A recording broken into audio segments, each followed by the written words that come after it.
Hi, I'm Alexses Razon. Ituturo po namin ngayon is about WordPress template structure. Based po sa pagkakaunawa po namin. What is WordPress? WordPress is a free and open source content management system based on PHP and MySQL. To function, WordPress has to be installed on a web server, which would either be part of an internet hosting service or a network host in its own right. An example of the first scenario may be a service like WordPress.com, and the second case could be a computer running the software package WordPress. In WordPress team development, a template defines part of a web page generated by a WordPress team. Example, header.php is a default template used in most WordPress teams. It defines the header area of web page generated by WordPress. The header file will typically be loaded on every page of your WordPress site, allowing changes to be made to a single file that will apply across the entire. In WordPress terminology, a template is a page layout that's available within a theme. The template is just a single page layout, not the whole. Hi, good day everyone. I'm Ariel Balagtas from Jerico Bautista. My course is Bachelor of Science in Information Technology. Template structure in WordPress. Templates are the files which control how your WordPress site will be displayed on the web. These files draw information from your WordPress MySQL database and generate the HTML code, which is sent to the web browser.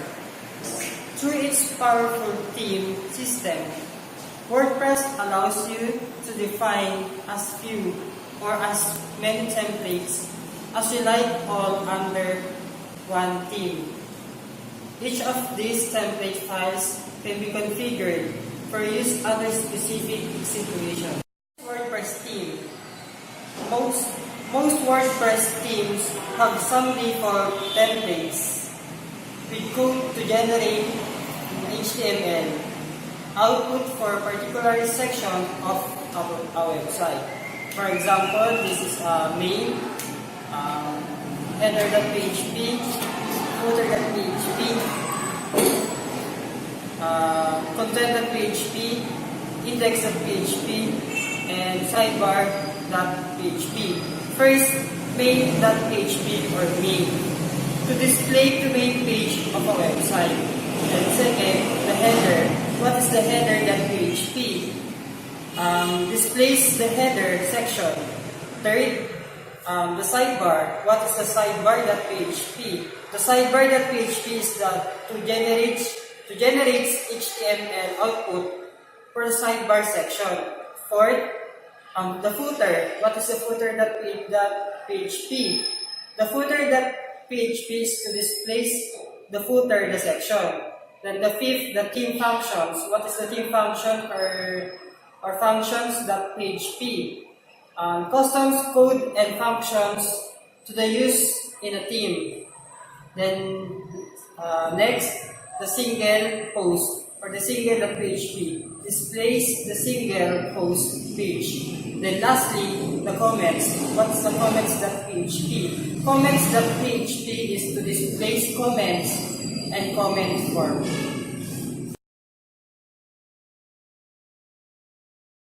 Hey everyone, I present to you the WordPress template structure to how to run it.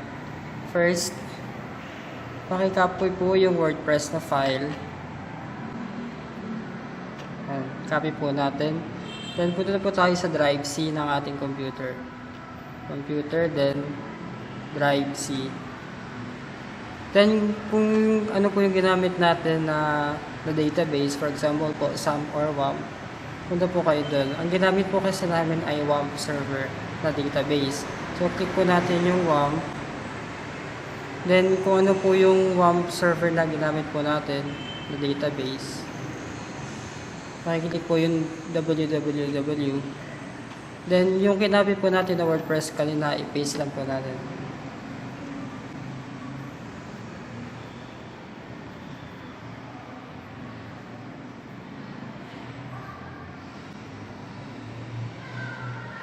Yan. Pagka-paste po ng WordPress sa WAMP, click po natin yung WordPress. Then ito po kasing parang libro na to ay naka-archive. In-archive lang po namin para po lumabas yung file ng WordPress tsaka contact form. So click po natin yung WordPress. Then may lalabas po dyan na tatlong file. Yung WP admin, WP content at WP includes. Click po natin yung WP content para po lumabas itong mga plugins tsaka themes. Click po natin yung themes, then may lalabas po dyan na 2015, 2017, and 2016. Dun po tayo sa latest na 2017. Tsaka po lalabas yung mga code ng ating template structure. Andito po yung comments.php, footer, front page functions, header, index.php. Then, andyan po yung lahat. Then, click po natin yung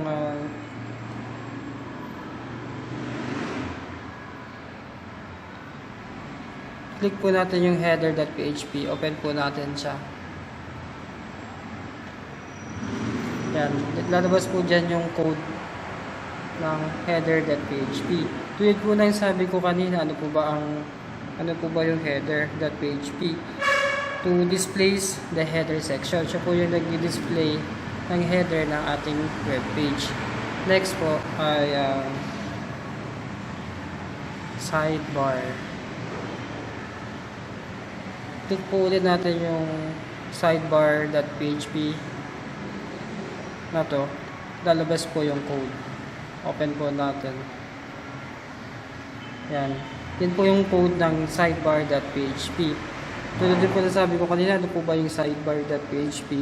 To generate HTML output for the sidebar section.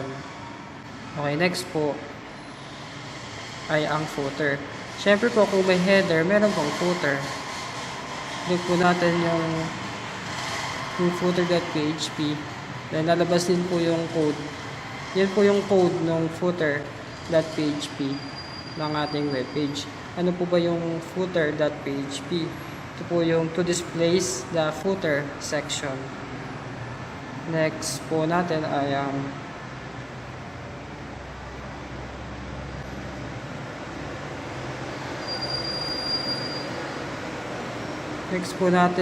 comment.php.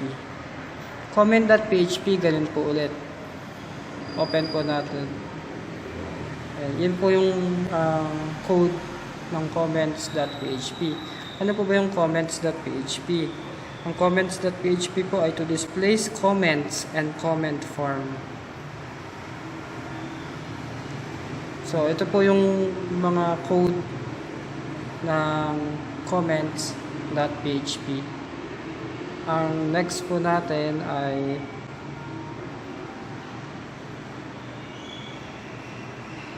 single post or single.php. Open po ulit natin.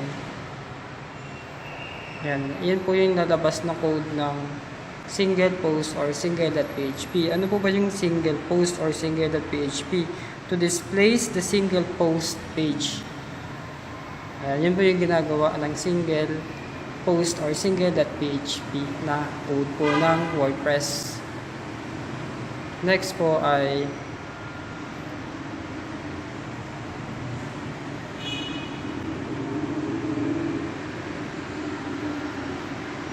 single.php.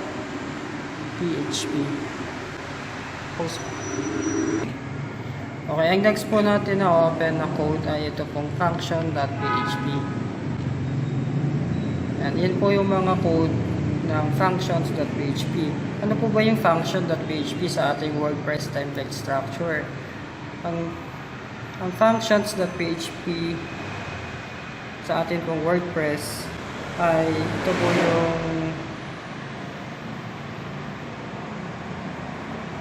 po yung contains code and functions to be used in a theme.